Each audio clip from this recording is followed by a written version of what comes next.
네, 헌법재판소가 윤석열 대통령 탄핵 심판에서 예정된 증인 신문을 모두 끝내면서 변론 종결이 임박했다. 이런 관측이 나오고 있습니다. 헌재 재판관은 오늘 종일 평일을 이어가며 추가 증인 채택을 놓고 고심을 이어갔습니다. 취재기자 연결해 자세히 알아봅니다. 차정윤 기자.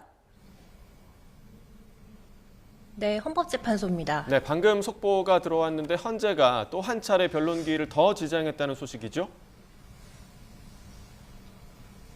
네, 그렇습니다. 조금 전 들어온 속보부터 먼저 전해드리겠습니다. 헌법재판소는 조금 전 윤 대통령 탄핵 심판 추가 기일을 지정했다고 밝혔습니다.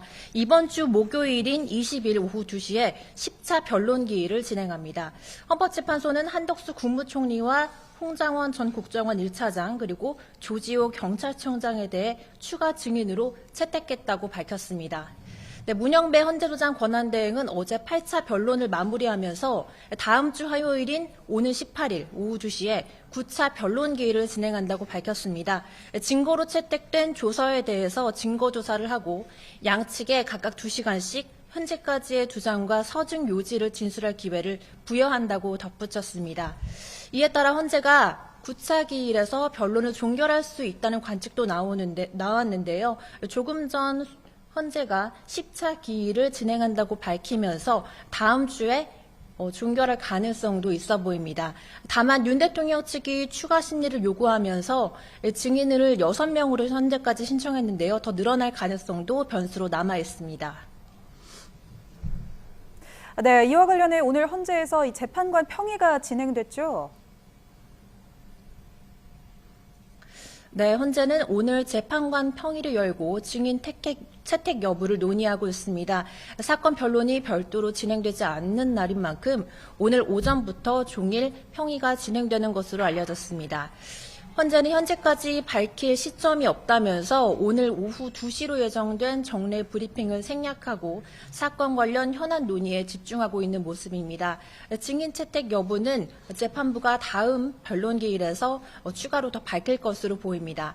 만약 여기서 헌재가 6명 모두 증인으로 부르더라도 추가 기일은 한두 차례 정도 그칠 것으로 보입니다. 이렇게 된다면 이달 안에는 변론이 모두 종결이 되는데요. 재판관 평의와 결정문 작성 등의 과정 등을 거쳐 다음 달 안에는 선고가 이뤄질 가능성이 크다는 관측입니다. 네, 대통령 측에서 이 재판 진행을 문제 삼으면서 중대한 결심을 언급했는데 이 점도 새로운 변수로 떠올랐죠? 네, 윤 대통령 측 윤갑근 변호사는 증인 신문에 앞서 어제 결론을 이미 정해놓고 달리는 것처럼 불공정한 심리가 계속되고 있다고 주장했습니다. 그러면서 재판부를 향해 지금 같은 심리가 이어진다면 대리인단이 중대한 결심을 할 수밖에 없다고 말했습니다. 윤 변호사는 중대 결심이 무엇인지는 상황에 따라 달라질 수 있다면서 설명을 피했지만 과거 박근혜 전 대통령 탄핵 심판에도 거론됐던 대리인단 총사퇴가 아니냐는 분석이 나옵니다. 헌법재판소 법에 따르면 대리인을 반드시 선임해야 헌법재판을 수행할 수 있다고 규정되어 있는 만큼 헌재를 압박하기 위한 전략으로 풀이되는데요. 다만 윤 대통령 본인에게 변호사 자격이 있어서 규정이 적용되지 않는다고 해석할 수도 있다는 분석입니다. 헌재 관계자는 만약 대리인단 총사퇴가 이뤄지더라도 재판을 계속할 수 있는지에 대해서는 재판관 평의를 거쳐 결정하게 될 것이라고 설명했습니다. 지금까지 헌법재판소에서 YTN 차종윤입니다.